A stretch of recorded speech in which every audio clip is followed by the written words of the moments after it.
जय श्री कृष्ण। मैं हूं पंडित सुनील भारद्वाज।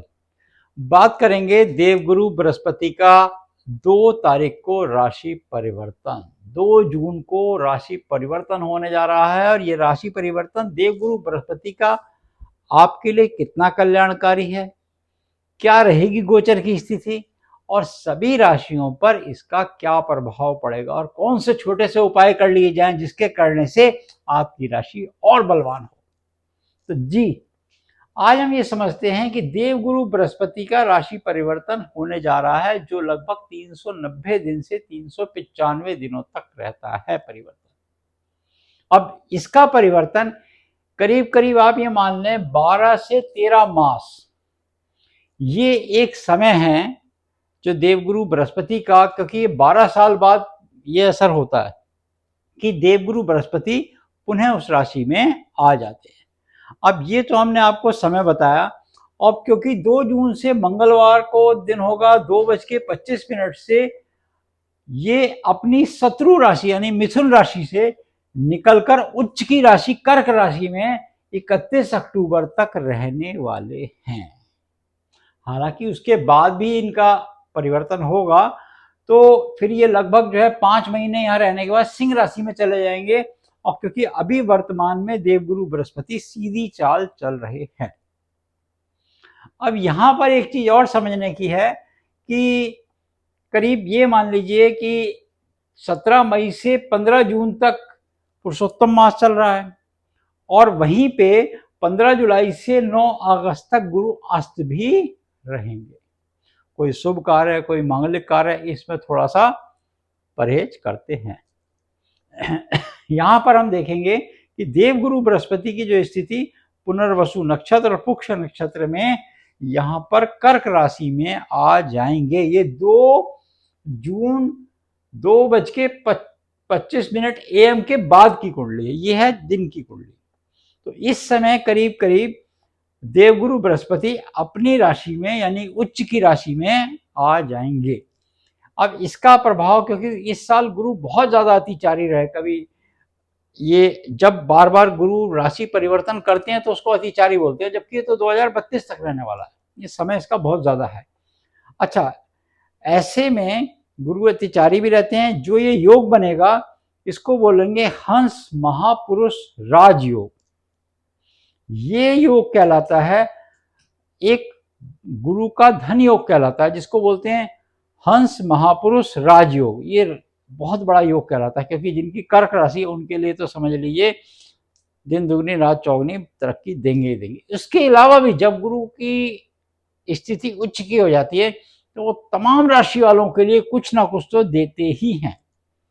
ऐसा समझ लीजिए देवगुरु बृहस्पति आपकी राशि में आएंगे तो आपकी राशि से किसी भी भाव में कोई जब परिवर्तन करते हैं और उच्च के हो जाते हैं तो समझ लो आपको कुछ ना कुछ तो देते ही हैं। अगर हम बात कर लेते हैं मेष राशि से कि मेष राशि वालों से क्या स्थिति रहने वाली है। यहां से देखिए आपके चौथे भाव में ये घटित हो रहा है। ये आपको क्या देगा?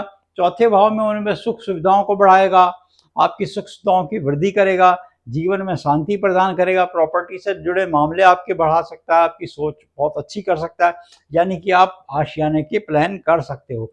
क्या करना होगा आपने? भाई आपने तो बड़ा सरल उपाय करना, 9 मंगलवार तक चूल्हा दे दो। ये समय बहुत अच्छा रहेगा।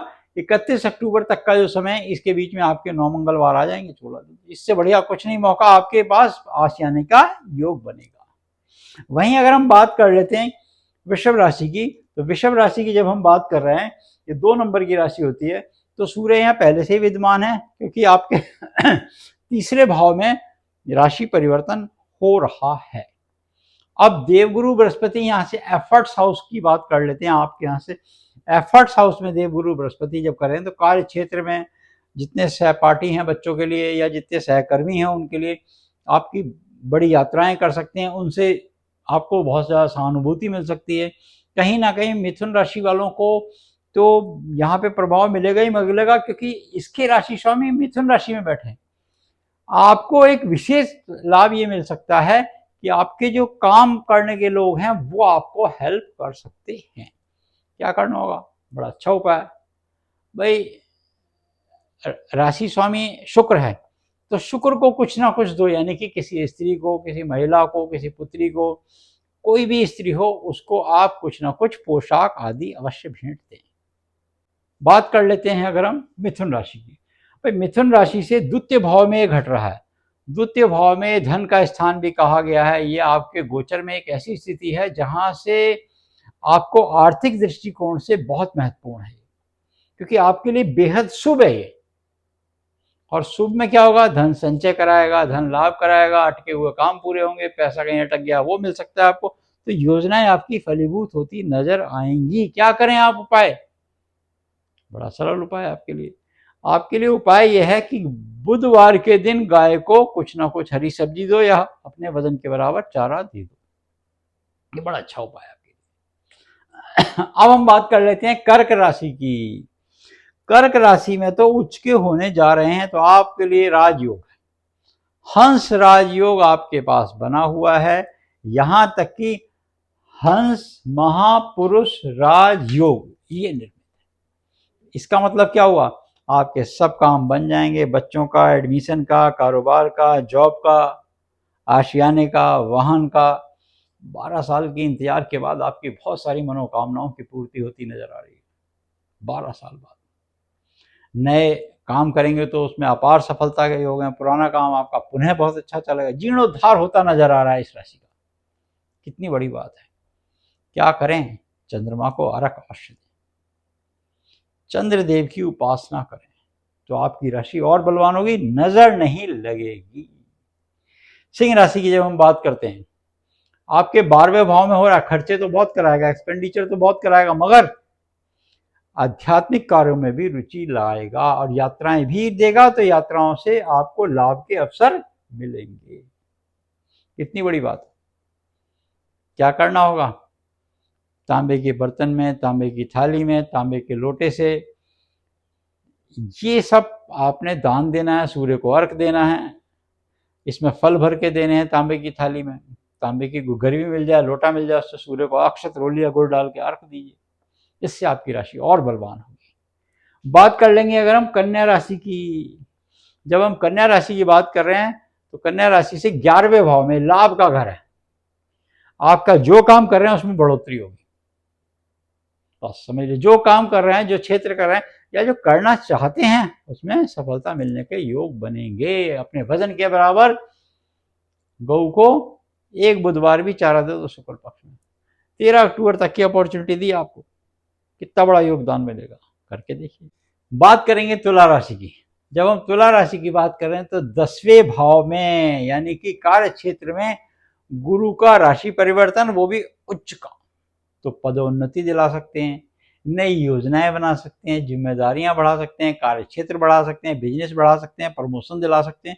तो सब मिलाकर अगर हम बात कर रहे हैं तो तुला राशि के जब यहाँ से आपके 10वें भाव में होने से आपकी अपॉर्चुनिटीज बढ़ जाएगी। माता के श्रृंगार का सामान दो, बड़ा अच्छा उपाय आपके लिए। आपकी राशि बहुत बलवान होगी और अपॉर्चुनिटी आपसे मिस नहीं होगी। अगर हम वृश्चिक राशि की बात करते हैं तो वृश्चिक राशि वालों के लिए 9वां भाव ये भाग्य स्थान है। आध्यात्मिक कार्यों में बहुत ज्यादा रुचि लें। अच्छा, भाग्य और किस्मत धार्मिक कार्यों से और बढ़ेगी आपकी। धार्मिक योजनाओं से आपको बहुत बड़ा फायदा होगा, धार्मिक यात्राओं से बहुत बड़ा फायदा होगा। इस पर खर्च करो, रुके हुए कामों को आपके पूरा करा देंगे। 9 मंगलवार तक चोला दे दो, बड़ा अच्छा उपाय आपके लिए। जब हम धनु राशि की बात कर रहे हैं तो धनु राशि से यहाँ से 8वें भाव में, देखो गुरु की स्थिति अगर 8वें भाव पे दृष्टि हो या 8वें भाव में घटित हो तो मृत्यु तुल्य कष्ट नहीं होता। 8वें भाव को यानी कि हम थोड़ा सावधानी बरतने की एहतियात देते हैं, मगर आपको लिए क्या है कि आपको उतना भयभीत होने की आवश्यकता नहीं, क्योंकि यहाँ पर देखें आपकी स्थिति में कहीं ना कहीं चंद्रमा बैठे। अच्छा, चंद्रमा धनु के घर में है, गुरु के घर में है, और वहीं चंद्रमा के घर में गुरु है। क्या बड़ा योग है आपका। तो आपको कहीं ना कहीं मिस नहीं कराएंगे, बल्कि आपको पुजारी जी को या भगवान विष्णु को पीले वस्त्र, पीली पोशाक या पीला दान, पीला मिष्ठान, पीले फल देने चाहिए। इससे आपकी राशि और बलवान होगी, नजर भी नहीं लगेगी। बात कर लेते हैं अगर मकर राशि की। भाई यहाँ 7वें भाव में स्पाउस हाउस में होती है, पार्टनर भी हो गया है। वैवाहिक जीवन में और मधुरता लाएंगे, गुरु की दृष्टि और उच्च की दृष्टि से और मधुरता लाएंगे। उच्च में होके बैठे हैं, दृष्टि आपके पास आ रही है, और मधुरता लाएंगे। और आपके जो रिलेशन कहीं खराब हो गए थे वो भी सुधरते नजर आएंगे। जिसका विवाह नहीं हुआ था, विवाह की तलाश है, वहां विवाह के भी योग बना देंगे। ये कितनी बड़ी अपॉर्चुनिटी दे रहे हैं। करें क्या मकर राशि वाले? मकर राशि वालों को पीपल पर, क्योंकि 33 कोटि देवताओं का वास होता है, पीपल पर चौमुखा दीपक जलाना चाहिए शनिवार के शनिवार, और थोड़े से पीली सरसों डाल दो उसमें, ताकि आपके शनिदेव की कृपा से और गुरु की कृपा से कारोबार में और हर क्षेत्र में कामयाबी आपको मिले। वहीं अगर हम कुंभ राशि की बात करते हैं, राहु पहले से ही विद्यमान है। अब शत्रु जो होंगे वो आपके परास्त होंगे, शत्रुओं पर आपको विजय नजर आएगी, कोर्ट कचहरी के मामले आपके सुधरते नजर आएंगे। वहीं आपकी स्वास्थ्य में भी थोड़ा सुधार होगा। अगर आप बीमार चल रहे हैं कुछ समय से, तो आपने फिर भी विरोध आहार से बचना होगा। क्या उपाय करें? पीपल पर सूत लपेटें, ओम नमो भगवते वासुदेवाय का नाम लेते रहें, पीपल पर सूत लपेटें, तो इससे आपकी राशि बलवान होगी और गुरु की कृपा आप पर अवश्य होगी। मीन राशि की बात कर लेते हैं। राशि स्वामी गुरु तो उच्च के हो गए, फिर क्या परेशानी है? विद्यार्थियों के लिए शिक्षा की अपॉर्चुनिटी देंगे, अच्छे रिजल्ट मिल सकते हैं।